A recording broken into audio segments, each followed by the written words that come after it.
Hei! Tervetuloa Novemperin maatiiliesittelyyn. Mä olen Marke Maakari ja mä edustan Novemperissa maatiiliä. Vähän tietysti muitakin tuotteita, mutta tämä maatiili on mulle sydämin asia. Varsinkin tällä hetkellä, kun opiskelen viherrakennusta ja puutarhuriksi, niin entistä enemmän nämä tärkeät asiat, eli luonnonmukaiset tuotteet on todella tärkeitä. Mä kerron teille vähän maatiilistä, mistä ne tulee, mistä värit tulee, tehtaista ja sitten niistä koosta, missä niitä käytetään. Ja te voitte myös seurata sisällysluettelosta tätä luennon sisältöä. Voitte palata siihen sitten myöhemmin, miten haluatte. Eli maatiili ja sitten julkisivutiili on kaksi eri asiaa. Eli julkisivutiili on usein tämmöinen reikäinen tiili. Se on valmistettu samalla tavalla savesta kuin maatiiletkin, mutta käytetään siinä seoksessa usein sitten sahanjauhoa tai olkea, jotta saadaan se tiili vähän kevyemmäksi ja huokosemmaksi. Se sahanjauho tai olki sieltä palaa kyllä pois, mutta se jättää tiiliin pieniä reikiä. Ja sellaista tiiltä ei voi käyttää maarakentamisessa, koska ne reijät siellä tiilessä sitten päästää vettä sisäänsä ja se vesi jäätyy siellä ja rupeaa hajottaa sitä tiiltä. Ja sitten taas nämä maatiilet, nämä on aivan solid, eli nämä on umpikamaa, nämä on todella painavia, todella tiiviitä ja nämä valmistetaan todellakin vain pelkästä savesta ja vedestä. Nämä on täysin ekologisia, 100% luonnon tuotteita, näissä ei ole mitään lisättyjä värejä, ei mitään kemikaaleja ja tämä sopii kesyrakentamiseen, näillä on Cradle-sertifikaatit, nämä on ekologisen rakentamisen ehdoton kivijalka ja me annetaan näille 100 vuoden takuu, eli näin en miksikään. Vaikka nämä vuosien saatossa vähän käytössä voisi kolhiintuakin, niin silti niitä voi käyttää uudestaan. Ne myydään myös erikseen ihan valmiiksi kolhittuja tiiliä juuri sen takia, kun halutaan vähän tämmöistä vintage-näköä. Ja vaikka sitten vielä 100 vuoden päästä nämä tiilet on käytössä, niin niitä voitaisiin käyttää vielä sitten vaikka pengerryksiin tai maantäyttöön. Tai materiaali on käytännössä meidän elinkaaren mukaan ikuinen. Eli maatiili on meidän itsemme keksimä nimi, koska tämä on virallisesti korkeapolttoinen keramiinen pihatiili. Eli se on aika vaikea sana, niin maatiili on itse asiassa hirveän kuvaava, koska näitä tiiliä käytetään maakatteissa, piharakentamisessa, puistoissa, kaduilla ja jopa ihan maanteillä. Niistä voidaan toki rakentaa korokkeita, kukka-astioita ja sun muuta, mutta pääsääntöisesti se on pihakatemateriaali. Maatiilen tekee erittäin kestäväksi se, että se savi on korkeapolttoista, se on palannut siellä uunissa sintraantunut keramiikaksi ja näiden meidän maatiilien veden jälki-imeytymiskyky on 1–3% pääsääntöisesti, mikä tarkoittaa sitä, että tämän maatiilen sisään ei pääse sateellakaan vettä, se on täysin solid ja se tarkoittaa myös sitä, että kun kaikille rakennusmateriaalille on se huonoin tilanne, että säätila vaihtelee nollan molemmin puolin, on -1 + 2 ja se sahaa takaisin se lämpötila, mikä on nykyään hyvin tavallista tämän ilmastonmuutoksen takia. Ja se on tosi paha rakennusmateriaali ylipäätänsä, koska se sulava ja jäätyvä vesi hajottaa kaiken materiaalin, mutta maatiilit on siitä mielessä turvallisia, koska se vesi ei pääse sen materiaalin sisään ja se ei pääse sitä hajottamaan. Eli nämä kestää äärettömän hyvin pakkasta, nämä kestää meidän vaihtoehtoja sääolosuhteita, nämä kestää talviaurausta, nämä kestää suoloja, nämä kestää jopa happoja. Voidaan käyttää pihoissa, missä on esimerkiksi kun käytetään jotain karjatilalla AIV-rehuja, että siellä on voimakkaita tämmöisiä happoja, niin maatiilet kestää senkin, kestää tosi kovaa kulutusta, rekka-autoliikennettä, kunhan valitaan vaan oikea korko, mutta mä kerron siitä korosta vielä myöhemmin teille. Maatiili tuo ympäristöön väriä, se nostaa rakennetun ympäristön arvoa, se tuo sinne väriä myös semmoisina vuoden aikoina, kun meillä ei ole muuta väriä, puut on lakastuneet tai keväällä aikaisin, kun ei ole vielä väriä missään, kaikki on harmaata, niin maatiili on värikäs pinta jo itsessään. Se nostaa rakennusten arvoa, se nostaa ympäristön arvoa ja maatiilien värit on sellaisia, että ne ei haalistu vuosien saatossakaan, ne pysyy sellaisinaan. Maatiili on äärettömän helppohoitoinen, käytännössä ei vaadi mitään hoitoa. Jos tarvitaan, niin se voi pestä tai harjata tarvittaessa. Tietenkin saumavälit on sellaisia, niin kuin ne on myös kaikissa muissa piharakentamisen tuotteissa, missä käytetään kiviä, niin niitä saumoja pitää tarkkailla, että ne saumat ei pääse valumaan sieltä pois niin kuin sadevesien mukana, mutta se tiili itsessään ei vaadi mitään huoltoa. Maatiilien korkeudet on tärkeä asia, että valitaan oikein korkuinen tiili siihen sopivaan käyttötarkoitukseen. Ei käytetä liian paksua materiaalia, koska mitä paksumpi materiaali, sitä kalliimpi se on, niin valitaan niin kuin se korkeus oikein. Eli pihat, puutarhat, yksityisalueet, missä on pelkästään kävelyliikennettä, niin käy tämmöinen 40 milliä korkea tiili. Koska on eri tehtaita, nämä tiilien koot voi pikkasen vaihdella, ne on 44, 2, 4, 5. Sillä ei ole merkitystä, mutta suunnilleen se 40. Sitten pyöräilytiet, kävelyalueet, niin ne on tämmöistä 50 milliä korkeata. Mutta sitten kun mennään sinne varsinaisiin kaupunkirakentamiseen, tehdään varsinaisia jalankulkualueita, pihoja, aukioita, niin sitten käytetään 60 milliä paksua tiiltä. Se voi olla myös 62, sillä on merkitystä, ja 60 on siinä, että se riittää. Tämä kestää satunnaisen autoliikenteen, eli ihan hyvin voidaan käyttää myös yksityispihassa, ihan semmoista, missä on auton parkkipaikka, mutta tämä kestää myös satunnaisen kuorma-autoliikenteen, eli ihan hyvin voi olla kerrostalon piha, missä käy silloin tällöin ambulanssi, roska-auto tai joku muu tämmöinen raskas. Mutta sitten kun tehdään niin kuin varsinaista katua, eli meillä on joka päivästä raskasta liikennettä, meillä on esimerkiksi tässä Mannerheimintiellä meidän vieressä niin oleva katu, niin sinne voisi ihan hyvin laittaa sitten tämmöistä 70 milliä korkeata tiiltä. Se voi olla 71 tai 72, silläkään taas merkitystä. Se 70 milliä kestää tosissaan niin kuin sen rekkaliikenteen. Ja tämän paksumpaa tiiltä ei kannata tehdä, siitä ei ole mitään hyötyä. Tämä on niin vahva, että tähän tosissaan pystytään tällä tekemään se koko pohja, ja sitten jos tehdään paksumpi tiili, niin sitten taas maksetaan turhasta.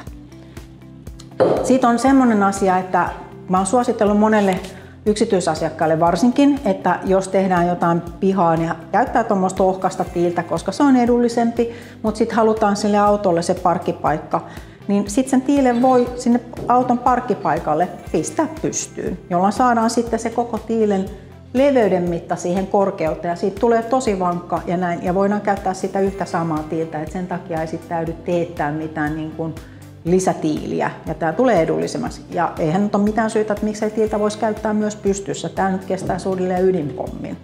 Nämä on niin kuin todella kestäviä. Mutta ensisijaisesti tämä asennussuunta on aina tämä lape. Eli tämä on karhea, tämä tulee sieltä muotista. Niin kuin se on semmoinen makkara, mikä leikataan, niin se leikkuri tekee tämän pinnan karheaksi. Tämä pinta ei ole sateellakaan liukas, vaan tämä on niin kuin tämmöinen raastinrauta. Sopii oikein hyvin valkosipulin niin kuin raastamiseen, voitte kokeilla. Maatiilien värit tulee aina siis siitä itse savesta. Ja nämä tehtaathan on perustettu saviesiintymien lähelle, eli tietyillä tehtailla on tiettyjä väriä käytössään. Kaikki tehtaat ei tee kaikkia värejä. Ja maatiilien värit on aina luonnonvärejä. Eli ne on keltaisia, ne on punaisia. Mä laitan tuosta teille tämmöisen hienon punaisen. Ne on harmaita, ne on ruskeita, mutta ei ole vihreitä, eikä ole sinisiä, ei ole vaaleanpunaisia, vaan aina maavärejä. Ja sitten sitä maatiilen väritystä voidaan myös niin kuin muuttaa ja säädellä tietyillä tekniikoilla, esimerkiksi hiilipoltolla, mistä minulla on tosi hyvä esimerkki näyttää teille. Mä haen sen. Eli tässä on yksi meidän suosituimpia tiiliä, tämä on Udense. Ja se savi on itsessään tämmöistä hyvin keltaista, mutta kun siinä on hiilipoltto päällä, niin sinne tulee tämmöisiä loistavia väriläikkiä päälle. Mutta hän ei tule sit hiilipoltossa kaikkiin tiiliin. Eli tässä, mulla on tässä ihan edessä, niin tässä on malmötiili. Ja tästä tulee myöhemmin teille myös sit lähikuva. Eli tämä malmotiili on itsessään tämmöistä punaista savea palannut punaiseksi. Tässä on hiilipoltto päällä, ja se hiilipoltto tarkoittaa sitä, että kun nämä tiilet on siellä uunissa, junanvaunussa, niin sinne päälle pudotellaan kattoluukusta palavia kekäleitä. Se voi olla turvetta, se voi olla heinää, mutta ne lasittuu siihen tiilen pintaan ja sieltä tulee aivan loistavia värejä. Tässä niin kuin näkee oikein hyvän esimerkin. Mutta nyt täytyy muistaa, että se hiilipoltto on vaan niissä päällimmäisissä tiilissä. Se voi olla toki siellä tiilen sivussakin. Mä voin näyttää niin kuin tuossa Udensessa hyvin näkyy, koska tämä on ollut siellä lavan reunalla. Mutta sitten kun ne tulee ne tiilet sieltä uunista ulos, niin ne päällimmäiset tiilet jaetaan eri lavoille. Ja tämä täytyy nyt sitten muistaa, kun käyttää tämmöisiä hiilipoltettuja tiiliä sitten siinä maisematyössä, niin että ohjeessa on asentajille, että niitä värillisiä tiiliä tulee ottaa vähän joka lavalta, eikä vaan siitä yhdeltä lavalta kaikki, koska muuten siihen tulee semmoinen väriläntti siihen keskelle sitä niin kuin maisemointia. Eli otetaan useammalta lavalta, niin kuin yleensä kivitöissä kuuluukin tehdä, että niitä tiiliä otetaan tai kiviä otetaan useammalta lavalta samaan aikaan, jotta saadaan semmoinen vivahteikas ulkoasu. Sitten mä näytän vielä toisen tekniikan, joka on hyvin hienovarainen, eli tämä on happipoltto. Ja happipoltolla säädellään sitä hapen määrää siellä uunissa, jolla saadaan siihen tiilen pintaan sitten muodostumaan myös väriä. Eli tässä on tämmöistä pikkasen ruskeata. Tässä meidän valosta näyttää vähän sellaiselta, kun tässä olisi niin kuin appelsiinin kuori. Tässä on vähän tämmöistä tummaa ja ruskeata värisävyjä. Ja samalla tavalla nämä on sitten vähän enemmän kyllä niin kuin tiilissä kauttaaltaan, mutta yleensä nämä väritekniikat on aina niissä päällimmäisessä tiilissä. Eli tähän pätee sama sääntö. Eli ladonnassa otetaan useammalta lavalta sitten samaan aikaan siihen ladontaan. Sitten tosiaan on sitten muitakin tekniikoita, eli voidaan polttaa 2 kertaan. Musta savi on tosi harvinaista, sitä saadaan tosi vähän, mutta sitten se polttotekniikka tekee sen, että on mustaa savea, mutta tosissaan musta savi on aika harvinaista, mutta sitä autetaan sitten sillä, että sitä tiiltä poltetaan tuplapolttona.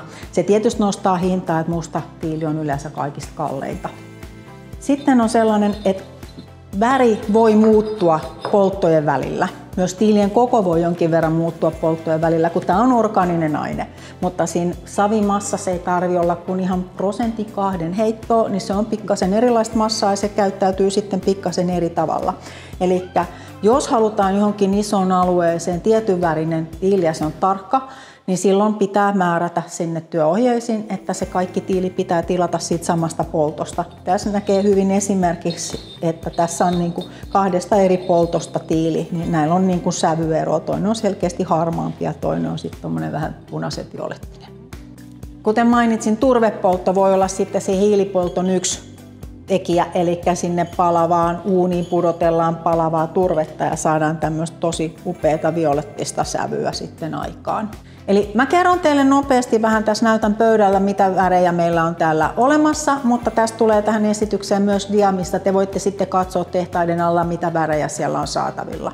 Ja sen mä halusin vielä muistuttaa, että tosissaan se musta on aika harvinainen, sitä ei ole kaikilla tehtailla, mutta jos te menette sitten niiden tehtaiden sivuille tai minne tahansa tiilitehtaiden sivuille te menette, niin sieltä voi löytyä kaikkea semmoisia tiiliä, mitä meillä ei ole sitten meidän valikoimassa, koska me ei haluta tuoda Suomeen semmoisia niin sanottuja encoded tiiliä, eli ne on päälle värjättyjä. Ne on kyllä poltettuja päälle värjättyjä, ne on kyllä tosi kestäviä, mutta mä en niitä laittaisi maahan. Siinä on se, että sitten kun se kolahtaa jostain syystä, niin se tiili on sieltä erivärinen siellä sisältä. Niin mä en suosittele ainoastaan jonnekin ihan piha-alueelle, mistä tiedetään, että siellä ei ole sit koneellista lumen poistoa. Mutta se lista tulee tähän ja nyt käydään sitten läpi nämä tiilet tässä pöydällä. Tässä näkee vähän näitä erilaisia tiilisävyjä ja värejä. Eli tässä on Malmö. Se on hiilipoltettu. Siitä näkee niitä hienoja sävyjä. Malmö saa myös eri kokoisena. Saa tämmöistä kapeana. Saman tehtaan tuote on Gotland. Tässä on hurjan hienoja violettisia sävyjä. Tämä on meidän yksi suosituimpia tiiliä Suomessa. Sitten on ihan uutuutena tämmöinen ruskea tiili. Tätä on kovasti toivottu. Tässä valossa ehkä ei näy, mutta tämä on semmoinen suklaaruskea tiili. Tässä näkee saman tehtaan, eli ABC Linkerin, niin 3 suosituinta tiiltä. Täällä on Gotlandi, Malmö ja Solera. Eli näitä saa myös sit tosissaan pitkinä sauvamalleina. Tässä on hyvä esimerkki, eli täällä on sitten niin kuin 3 erilaista. Täällä on niin kuin oikeasti tiili, missä ei ole mitään niin kuin erikoiskäsittelyä. Se on hyvin tämmöinen klassinen tiilenpunainen. Sitten on tämä Musterland, happipoltettu, ja sitten on Friesland, missä on pikkasen semmoista violettista sävyä tuossa pinnassa. Mutta ei tietysti kaikista tiilistä. Tämä on nyt aina pitää muistaa, että se on siellä tällä. Sitten meillä on se Odense, missä on hiilipoltto. Se on muuten hyvin keltainen tiili. Sitten seuraavaksi mennään mustaan tiileen. Eli musta oli vähän harvinaisempi, sitä ei saada kuin 1-2 tehtaalta oikeastaan niin kuin kunnon mustaa. Eli täällä on sitten niin kuin Atlanta-tiili, missä tämä savi on itsessään hyvin mustaa. Ja kun siihen tehdään hiilipoltto, niin saadaan tuommoista makeata, hyvin sinistä sävyä siihen pintaan. Ja sitten taas toinen sinisävyinen hiilipoltto on sitten tämmöisessä Liverpool-tiilessä, missä sitten se savi on hyvin tumman ruskeata, mutta siellä on tosi voimakas tuommoinen hiilipoltto päällä.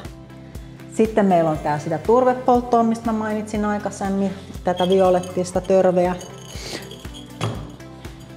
Ja sitten täällä on Vintage-sarja, mikä on sitten ihan erikseen niin kuin haluttu tehdä niin kuin pääsääntöisesti pyöristetyksi, eli täällä on nämä tiilien päät niin kuin kolhittu tahallaan, nämä on rumpupyöristetty, että saadaan tämmöinen antiikkinen näkö. Ja täällä on sitten useampia sävyjä, eli tässä on niin kuin tämmöisiä hyvin kauniita pieniä vivahteita näissä sävyissä. Täällä on vaalea de banne, sitten on silver, mikä on niin kuin vähän kylmempi harmaa sävy, sitten on tämmöinen Amsterdam, missä on ihan huikea sininen sävy, mitä on niin kuin tosi harvinaista saada tiiliin. Ja sitten meillä on tää brykkeä ja kenttiä. Sitten täällä on yhden toisen valmistajan tiiliä. Täällä on tämmöisiä niin kuin pikkasen matalampia, mitkä sopii sinne puutarhaan ja kävelyalueelle pihaan. Ja sitten tässä on Sönderviikki, mikä on myös tosi suosittu tiili. Tässä valmistuksessa käytetään 2 eri sävyistä savea ja täältä sen näkeekin, että täällä on niinku vaaleanharmaa savi ja sitten on tumma savi. Ja sitten siinä on vielä hiilipoltto, eli sieltä tulee niinku ihan hurjasti sitä värieroa ja se voi olla jopa näin kirjavaa parhaimmillaan. Mutta tosissaan se ei ole sitä aina kaikissa tiilissä, mutta pääsääntöisesti siellä on sitä värikkyyttä tosi paljon. Täältä vielä nähdään, että meillä on tietenkin laattoja sit tosi paljon. Nämä tehtaat tekee myös niin kuin ulkokäyttöön sopivia laattoja. Sitten meillä on tällainen aivan mieletön uutuus. Tämä on itse asiassa niin kuin kattotiili, mikä voidaan tehdä kattoa viistoon. Voi tulla myös sit seinästä alaspäin. Ja sitten me voidaan jatkaa tätä sitten vaalealla kolimatiilellä sitten niin kuin vaakapintaan. Eli saadaan niin kuin yhtenäisiä. Mutta tämä menee nyt enemmän sinne julkisivurakentamiseen, mutta löytyy siihen tuotteita. Ja sitten täällä nyt näkyy vielä tuosta Da Pannesta pientä ladontaa. Ja voidaan loikata vielä tuonne Soleraan, se on sitten täällä vielä kauempaa. Niin täällä on sitten tätä Solera. Solera on hyvin tämmöinen keltainen tiili itsessään. Siinä on hillitty hiilipoltto, eli siellä on pikkasen semmoista punertavaa sävyä, mutta ei kuitenkaan kaikissa tiilissä. Mutta kuten huomaatte, ne tiilet on pikkasen eri sävyisiä, kun näitä on nyt tullut meille kanssa niin kuin eri projekteista, niin sitten nämä on eri poltoista, niin siellä on sitä sävyeroa jo luonnostaan. Eli mä sanoin tuossa aikaisemmin, että tosissaan maatiilet on todella hienoja silloin, kun meillä on muuten ympäristöstä ankeita, on lehdetöntä, ei ole kukkia, ei ole viherkasvillisuutta, niin otin tämmöisen vesikipo ja pensselin, mä näytän, niin näette tosissaan, kun tänne laittaa sitä vettä päälle, niin miten ne värit rupeaa niin kuin rannan kivet niin kuin korostumaan. Tuossa mä kerkesin täältä tämän Gotlandin kastella, mutta huomaatte, jos menette tonne ulos, niin sateella niin maatiilet on ihan uskomattoman hienoa näkyy tuossa lasitteessa. Ei niin paljon näy, mutta täällä näissä. Ja tää ruskea, mistä mä sanoin, niin tässä valossa niin se rupeaa näyttääkin ruskealta. Et kun on kauhean pölystä ja kuivaa, niin se väri on pikkasen matta, mutta kun sitä kastelee, niin se rupeaa niin kuin loistamaan. Tässä jos mä teen vaan niin kuin vähän tätä, niin te näette sen eron. Eikö se ole ihan kiva? Eli täällä saadaan niin kuin tosi paljon sitä kaunista väriä ympäristöön. Ja tosissaan, niin kuin mä mainitsin aikaisemmin, niin maatiiliä voidaan käyttää myös niin kuin korokkeissa, penkeissä, kukkaruukuissa, mutta miksei myös niin kuin ihan vesiaiheessa. Niitä on esimerkiksi Tanskassa tehty ihan niin kuin suihkulähteitä, missä on maatiilet siellä pohjalla ja siellä on pienet suuttimet ja se vesi tulee sieltä sit tosissaan sinne tiilien päälle. Niin sitten tulee tosi upean näköistä niin kuin väriä siihen kaupunkiin ja semmoista elävyyttä. Eli muutama tärkeä asia nyt näistä tiilistä. Eli se laadukkaan tiilen varmistaa se hyvä savilaatu, mutta myös se tiilitehdas. Ja me tuodaan useamman eurooppalaisen tiilitehtaan tiiliä Suomeen. Ja tässä dialla, minkä mä oon jakanut teille, missä näette näitä päävärejä, mitä meillä on käytössä, niin siinä te näette myös nämä tehtaat. Ja nämä on perheyrityksiä. Esimerkiksi Hagemeister on 150 vuotta vanha perheyritys. Eli heillä on todella hyvä tietotaito siitä.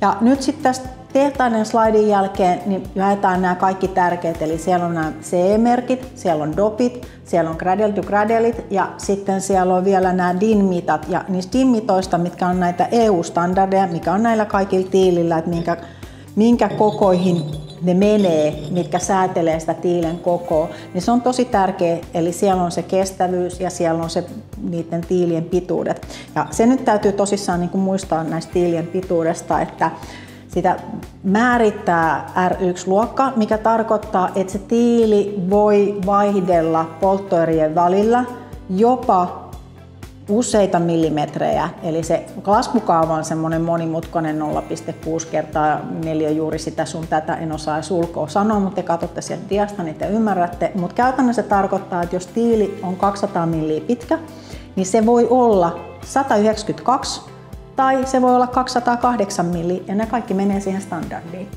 Eli tämä täytyy muistaa ja se täytyy muistaa just sellaisissa isoissa projekteissa, jos teille tulee vaikka 1000 neliöistä tiiltä rakennettavaksi, niin teidän pitää määrätä sinne työkirjoihin, että se tiili otetaan samasta polttoerästä, jos halutaan, että se on aivan even samankokoista, koska niiden polttoerien välillä voi olla standardien mukaisia kokoheittoja ja sitten asentajat on ihan niin kuin näreissä, että nämä ei nyt sinne satu, mutta silti ne menee niiden standardien mukaan.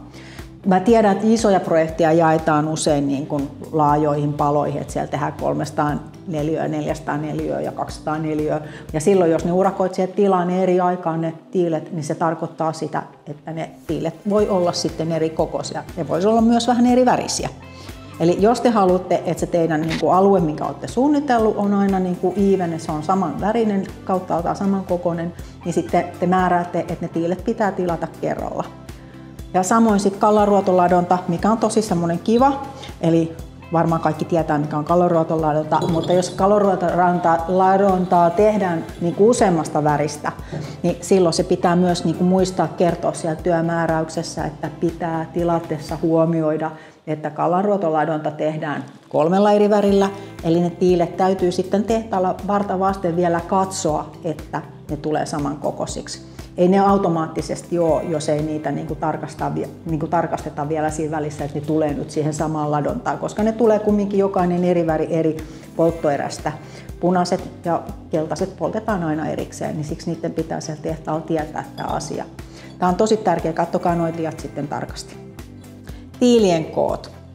Eli kuten aikaisemmin mä sanoin, eri tehtailla on erilaiset nämä valmiit koot, mitä ei voi muuttaa, se on se korkeus. Eli muita tiilien kokoja voi muuttaa jonkin verran, jos ne mahtuu sinne kuljetuslavoille, jos ne mahtuu uuniin. Mutta sitten tulee nyt nämä standardi- ja projektitiilet. Tässä on nyt semmoinen ero. Eli kaikki tiileethän on käytännössä tehtaalle aina tilauksesta tehtäviä tiiliä. Mutta meidän päämiehemme Tanskassa pitää yllä noin 200 tiilen 204 varastoa kustakin tiilestä, eli meillä on 15 väriä näissä standardeissa.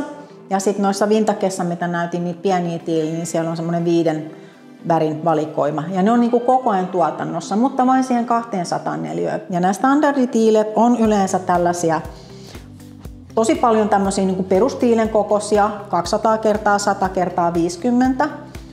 Niin tämä on se standardi ja näitä on sitten 15 väriä. Ja näitä saa ihan viikon toimitusajalla. Se on minimitilaus on noin lava. Jos olette tosi kilttejä, niin voi järjestää teille samaan lavaan 2-3 väriin, mutta mielellään 1 väri per lava. Mutta voi tehdä pieniäkin toteutuksia. Ja tosissaan kun sen tiilen voi kääntää sitten pystyyn, niin voi tehdä vaikka autopaikan tai tällaisen samalla tiilellä. Ja sitten kun se menee se tilaus yli sen 200, niin sitten ne tehdään aina erikseen tilauksesta. Ja yleensä tilauksessa tehtävät tiilet on niitä paksumpia, eli 60 ja 70. Meillä on siellä standardeissa muutama tiili, niitä 60-siä, ja meillä on nettisivu osoite, mistä voitte katsoa nämä standarditiilet, mitä saa nopealla toimitusajalla. Se näkyy tuolla dialla, mutta sitten kaikki muut, eli yli 200 neliöä, jos se koko on jotain muuta kuin se standardi, niin se tehdään aina tilauksesta. Eli ne on yleensä näitä paksuja tiiliä, tai sitten ne on tällaisia tiiliä, missä on asennusnystyrät. Nämä asennusnystyrät pitää tilata erikseen, eli ne on automaattisesti ne standardit aina suorakulmaisia, ilman asennusnystyröitä ja sitten projektitiiliin saa asennusnystyrät ja sitten projektitiiliin saa myös niitä eri kokoja ja projektitiilissä on myös sitten vähän eri värejä. Ja se toimitusaika on nyt sitten tärkeä, eli standardeja saa noin viikon toimitusajalla 200 neliöön asti. Projektitiilit yli 200 neliöä, 2000, 5000, ihan mitä haluatte, mutta ne tehdään aina tilauksesta erikseen ja toimitusaika vaihtelee sitten vuoden ajan mukaan, eli tälleen syksyllä. No nyt on tietysti videon kuvauksessa niin on syksy, mutta toimitusaika on lyhyt, noin 2 kuukautta, mutta sitten kun mennään kohti kesää ja alkaa joka paikalla rakentaminen Euroopassakin, niin se toimitusaika rupeaa venähtämään. Mitä enemmän siellä on sitten tiiliä jonossa, niin se voi olla jopa 4 kuukautta. Eli mä suosittelen aina, että jos halutaan, että se projekti tehdään kesällä, asennetaan, niin tiilet pitää tilata helmikuussa. Ehdottomasti viimeistään maaliskuussa. Tämä tulee ottaa huomioon niin urakka-asiakirjoissa, että kilpailutukset pitää tehdä etukäteen, jotta ne tiilet voidaan tilata helmikuussa, jotta ne saadaan sitten toukokuussa sinne työmaalle. Ja sitten puhutaan pikkasen vielä lisää näistä erikoistiilistä, mitä saa niihin projekteihin ja mitä voi sitten suunnittelijat myös vaikuttaa, koska näissä on sitten pikkusia tämmöisiä teknisiä juttuja. Et ne ei ole ihan silleen, että tuosta vaan keksitään joku koko ja sitten toteutetaan se. Ottakaa aina meihin yhteyttä ja kysykää, voidaanko näin tehdä. Jos on jotain muuta kuin joku semmoinen ihan perusjuttu, mistä tiedätte, niin kysykää ekana, koska se on tosi hankalaa sit siinä vaiheessa, jos tulee joku erikoisjuttu, kun se pitäisi toteuttaa ja sitten ruvetaan miettimään, että voiko tätä tehdä ja sitten kaikki viivästyy. Mutta nyt mä kerron teille vielä näistä lisätiilistä, mitä saa sitten niinku erikoistilauksesta. Erikoiskokoisista projektitiilistä. Eli kuten mä mainitsin, niin sitten niitä projektitiiliä saa vähän eri tavalla. Eli meillä on tosissaan se 15 väriä niin standardeissa ja 5 väriä vintageissa, mitä saa lyhyellä toimitusajalla. Mutta sitten projektitiileihin saa vähän lisävärejä, eli saa tämmöistä vaaleampaa, hyvin niin kuin kermanvalkoista. Sitten saa medium harmaata ja sitten saa tummaa harmaata. Ja näitä saa nyt sitten meillä parilta eri valmistajalta. Tosissaan projektitiiliin saa ne asennusnystyrät, mikä oli tärkeä asia. Sitten saadaan jotain erilaisia malleja. Eli me ollaan tuotu maahan noin 10 vuotta näitä maatiiliä. Ja tämä on esimerkki semmoisesta Hietaniemen kadun projektista Helsingistä, missä 6 vuotta vatvottiin sitä tiiltä, että se menee museoviraston speksien mukaan.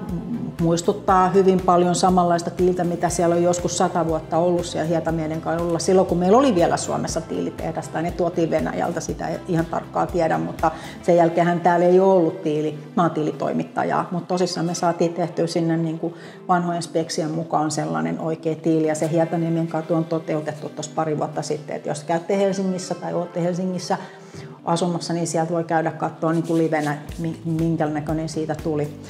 Ja sitten on vielä niin kuin lisää spessutiiliä, eli tiileihin saadaan erilaisia muotoja, eli sinne voidaan ajaa jotain koristejuttuja, voidaan tehdä kartion muotoisia tiiliä, voidaan tehdä niin kuin reunakivitiiliä, eli siellä on pyöristetyt reunat, mutta nämä aina pitää kysyä sitten erikseen, että mitä voi tehdä, koska ne poltetaan samassa poltossa sitten kuin se teidän varsinainen pihatiili.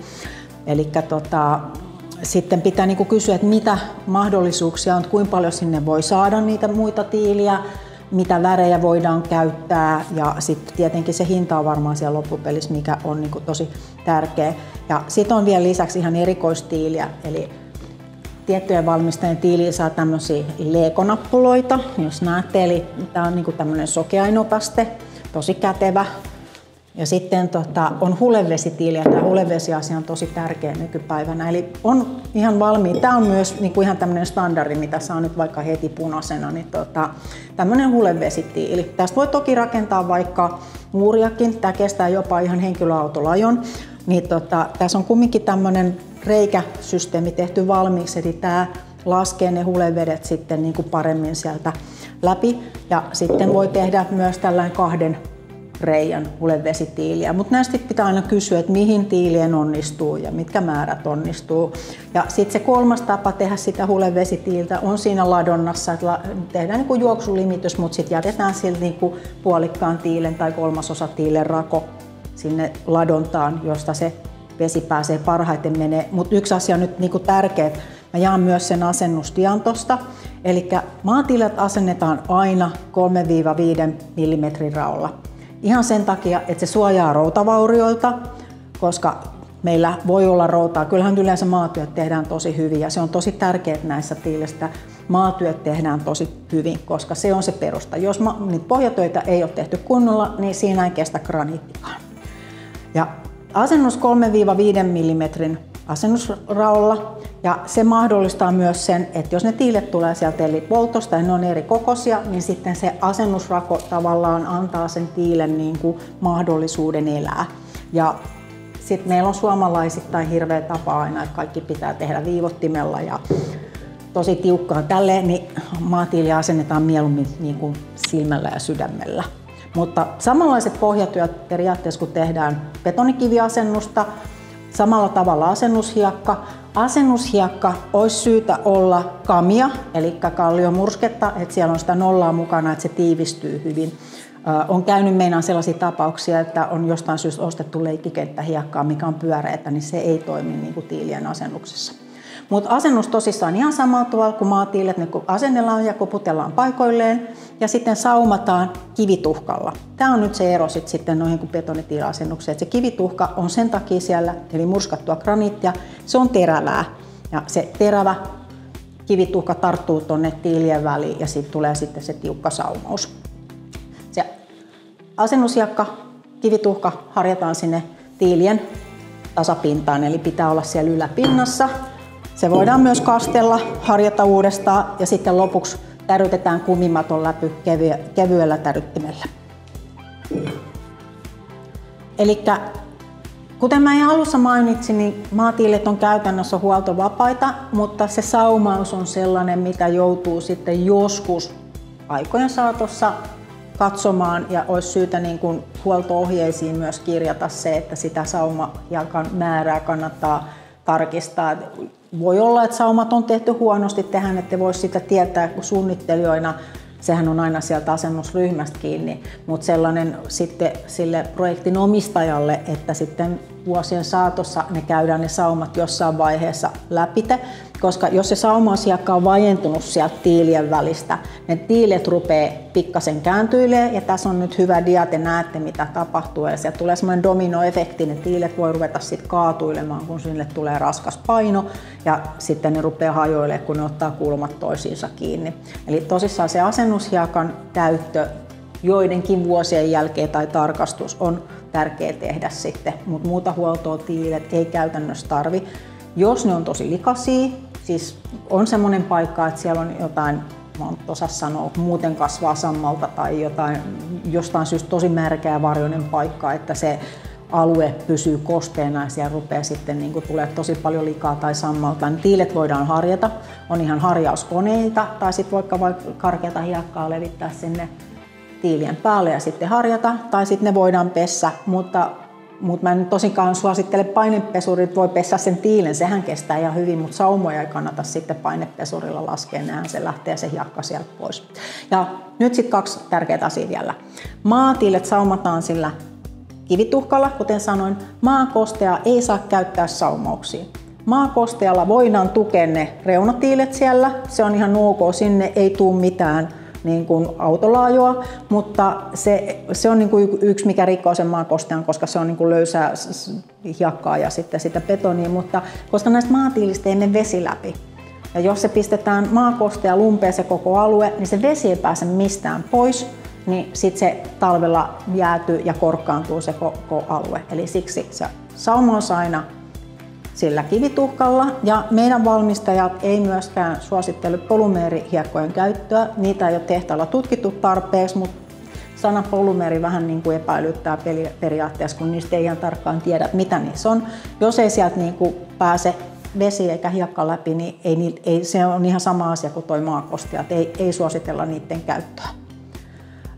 Ja sitten ihan lopuksi vielä sitten niin sitä reunakiveä voidaan käyttää. Siellä voidaan käyttää toki reunagraniittia, mutta voidaan käyttää ihan tämmöisiä metallilevyjä, esimerkiksi sitä ruostuvaa korresteen perästä. Mä en osaa sanoa sitä, kun mun pieni lukihäiriö, huomasitte varmaan tähän takeltelle, mutta ihan maahan voidaan hakata sellaisia metallilevyjä, jättää se metallilevy pikkasen tämän maatiilen niin kuin alapuolelle, että se ei pykää sieltä.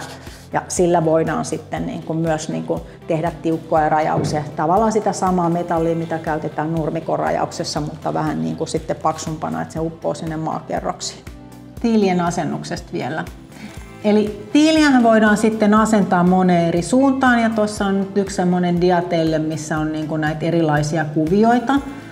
Periaatteessa tiilistähän voidaan tehdä vaikka itämaista mattoa. Te voitte käyttää lukemattoman monia värejä siellä ja tehdä vaikka tosi erikoisia kuvioita, kompasseja, raitoja, ruutuja ja mitä ihmeellisempiä kuvioita. Mutta totta kai se vaatii sitten sieltä asennustiimiltä myös sitten pikkasen enemmän kärsivällisyyttä, koska ne tietyn kokoiset tiilet aina on sen yhden tehtaan, ja jos te käytätte ristiin vaikka APC:n ja Hagemeisterin tiiliin, niin niillä on pikkasen eri kokoja, niin se täytyy muistaa, mutta pieniä alueita saa tehtyä ihan älyttömän hienoa. Funtsikaa vaikka 15 eri väriä, niin olisi aikamoista ilotulitusta. Ja sitten niistä hinnoista vielä. Eli sehän kiinnostaa nyt aina kaikkia. Tiilet on lähtökohtaisesti, maatiilet on kalliimpia kuin betonikivet. Eli tässä on yksi semmoinen dia, mistä näette, eli betonikivi on sitten se halpa. Ja sitten me lähdetään siitä ylöspäin, ja sitten tiilien hintaan vaan vaikuttaa se tiilen koko, tiilen väri ja se määrä. Ja nämä 3 asiaa vaikuttaa aina niihin. Eli silloin ei pysty sanoa mitään tarkkaa hintaa, mutta meidän tiilet kestää ihan varmasti vähintään sen 100 vuotta. Eli se on turvallinen valinta, se on pitkäaikainen valinta, se on kestävä valinta, se on ekologinen valinta ja se on myös tosi näyttävä. Ja ihan lopuksi te näette tuommoisen tiivistelmän, jos te haluatte, tai muistin tämmöiseksi varmistukseksi, niin voi vähän tsekkailla mitä ne oli. Ja totta kai meille voi laittaa kysymyksiä, meille voi soittaa, meille voi tulla tänne showroomille Helsinkiin Nervardenin kadulle katsoa näitä tiiliä täällä tilassa, tai sitten voi tilata tiiliesittelyn. Eli me voidaan tulla sinne teidän luokse ja tuoda näitä tiiliä näytille ja saatte hypistellä. Ja totta kai näitä tiiliä saa tilata myös malleiksi. Jos teillä on projekti menossa, niin sanokaa, että me halutaan Malmoa, me halutaan Gotlantia, me halutaan Soleraa, voitteko toimittaa, niin me toimitetaan. Ja kaikki kysymykset on aina tietenkin tervetulleita. Ja mä oon tosi iloinen, että olette jaksanut seurata tätä videoa ja laittakaa kysymyksiä, antakaa palautetta, niin yritämme palvella sitten teitä mahdollisimman hyvin jatkossakin. Kiitoksia.